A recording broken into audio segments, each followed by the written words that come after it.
Yo, what's going on, everybody? Back for another video. We're going to look at the main slate baseball for tonight, starting at 7:15. I already posted the 4:05 Eastern Time slate, so check that out if you haven't already. But we have a 7-game slate for tonight, so let's get right into it. Please like and subscribe, as always. At pitcher for this slate, we have a couple of really good arms at the top, and then a bunch of just not very good options down below. But starting off with Steven Strasburg, he's at 10-7. He has a ton of strikeout stuff, the best strikeout stuff on the slate, with 75 Ks and 57 innings. He's been very good this season. He has only had one bad start against the Phillies, and that was well over a month ago. He's pitched well in some tough environments, like against the Cardinals, against the Brewers, against the Dodgers. So he's probably a good option here against these Cubs. The Cubs have a ton of power, but they also have a lot of strikeouts in it, with Schwarber, Baez, Contreras.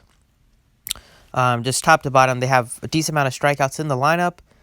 10-7 for Strasburg is not bad at all on this slate, where we do have some value, and we don't really have any other good pitching options to really compete with the top two guys. So I like Strasburg for safety, and then I'll just pay out for Berrios again because there is some value on this slate, and I kind of want to get the pitching right on this one.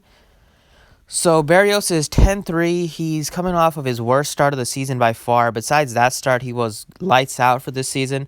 But the Angels really roughed him up with 12 hits in just 5 2/3 innings. They put up 5 runs against him. I think Berrios is going to bounce back in a big way here. This Seattle team has cooled off. They were the hottest team to start, but now they're sitting below 500. Their lineup is not as, the lineup is still the same, but they're not hitting the ball as well. Like starting off the season, guys like Santana were hitting well over 300. Hanninger was hitting well. So they've cooled off a lot.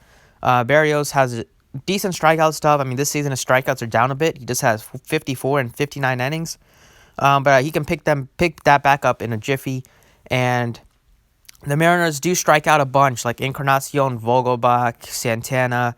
There's a lot of strikeouts in this lineup too, so Berrios should be fine and should be able to have a bounce back game in this one. So going with those two guys leaves you a little constrained for the bats, but there is some value plays that I like.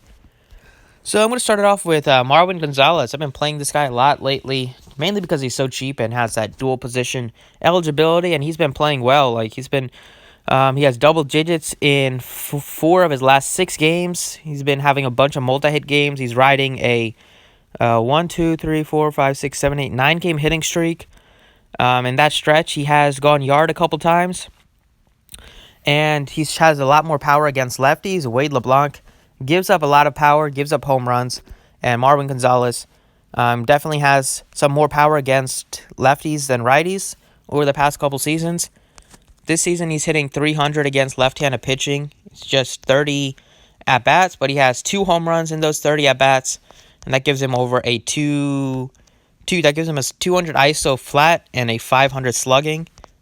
And last season, he was good against lefties too, a lot better than his numbers against righties. He had 273 against lefties, so almost 40 points higher than his batting average against righties. And he had 5 home runs in 65 plate appearances. So González does have a bit of pop. And he started off the season batting like 160, 170. So he's been on a really good hot streak over the past, since the beginning of May. So really brought his average up. As you see, he has failed to get a hit in just 1 game this month. Well, besides in 2 games this month, May 1st and May 6th. Besides that, he's been getting on base. So I like him here a lot at 3,400. He's super cheap. Second base, I like Brian Dozier. So Dozier is extremely cheap here at $2,800. He's facing a lefty and John Lester. Lester's been good this season, but we'll see if he starts to regress, because last season he regressed big time, and over the past couple seasons, Lester has not been as good as he was. But $2,800 for Dozier either way. I'll definitely play him here against a lefty, especially in cash games. He seems like a great value. Dozier has been one of the better lefty hitters in the league over his career, one of the better lefty second baseman hitters. This season, he's back to hitting well against lefties with a 296 batting average against lefties and a home run in 27 at-bats. So that's like a 406 or 481 slugging and a 185 ISO, and he has a 406 on base percentage against lefties. And for his career, he has been a lot better against lefties than righties, batting .270 for his career against lefties, over 1,000 plate appearances, and just batting .235 against right-handed pitching. And he has much more power against lefties, obviously, with a .228 career ISO against lefties. So I like him a lot here against Leicester. He's just very, very cheap at just 2,800, and with the injuries on the Nationals, he's been getting a lot of playing time lately and hasn't made the most of it, but he does have power. He has 5 home runs on the season, in not an everyday role. So Dozier, I like him a lot at second base. In the outfield, I like Franmil Reyes. So Reyes has been Mr. Home Run this season, Mr. Hard Contact. Everything he hits is hit hard. 900 OPS, 14 bombs. Really been hitting the ball extremely well. 4 home runs in his past 5 days. He's on fire. And it's a great matchup here against Steven Brault. So Brault this season has been terrible. He has a 8.82 ERA. He's made a couple starts, and in those starts, he was really, really bad. He gave up 11 hits in just 7 2/3, 8 earned runs, 3 home runs, only 7 strikeouts. So he has a 1.84 whip, struggles with his command, and this Padres team has a ton of power. So even in this ballpark, there's a lot of power for these Padres to really go deep, and Petco Park has really improved the home run rates over the past couple seasons since they brought in the walls. It's been a lot easier to go yard in Petco, and Reyes has a ton of power, and he hits the lefties extremely well. So I'll show you guys the numbers for him against lefties. This season, it's been smooth sailing for him. He's batting .292 against left-handed pitching in just 24 at-bats, just 1 home run. So that's a really small sample size. Look at his career numbers, which gives us about a 55-game sample, 107 at-bats. And he has a .336 batting average against lefties. That is incredibly higher than his numbers against righties, almost 80 points higher. And he has 7 bombs during that stretch. So he has a ton of raw power, 243 ISO, 579 slugging percentage. I like him a lot here at 4,400. And then on the other side of the Pirates, I like Bryan Reynolds. Extremely cheap here at 3,400. So going with guys like Reynolds and going with Dozier and Marwin González allows you to pay up for pitching, because at pitching we don't have like any value play that I'm really confident in. Gaussman's facing the Brewers. Chase Anderson's facing the Braves. Both teams don't strike out a lot, and both teams have a ton of power. Wade LeBlanc is making his first start in over a month. Caleb Martin's probably a GPP viable at 7,200, but definitely don't want to play him against the Red Sox in cash games or anything like that. And then none of these guys down here are really enticing. So that's why we're going to pay up at pitching and then go with some value bats that we have. But Reynolds is one of the better prospects in the Pirates organization.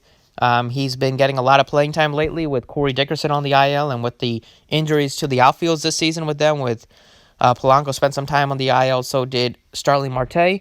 But Reynolds batting a solid .309 and 68 at-bats, 2 home runs. He's been hitting left-handed pitching really, really well. I'll show you the numbers for him against lefties. And the matchup against Nick Margraves is really good. Margraves has been struggling against righties and just struggling in general. Against lefties, Bryan Reynolds is hitting .458 in 24 at-bats, so he has 11 hits with a home run. And 3 doubles, so he's been lots of power for him this season so far. Small sample size, but that gives him a 708 slugging and a 250 ISO. So I like him a lot here, and see the numbers for Nick Margraves. And Reynolds is a switch hitter, so you'll get a benefit by batting from the right side, so he gets a platoon advantage here.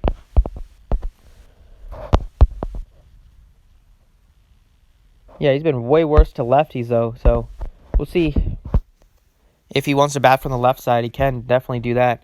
As Margraves has been really reverse split, so either way, Reynolds can bat from the right or left side, so it doesn't really matter. But that's it for the video. Thanks for watching. I appreciate it. You can drop a like if you enjoyed, and good luck today.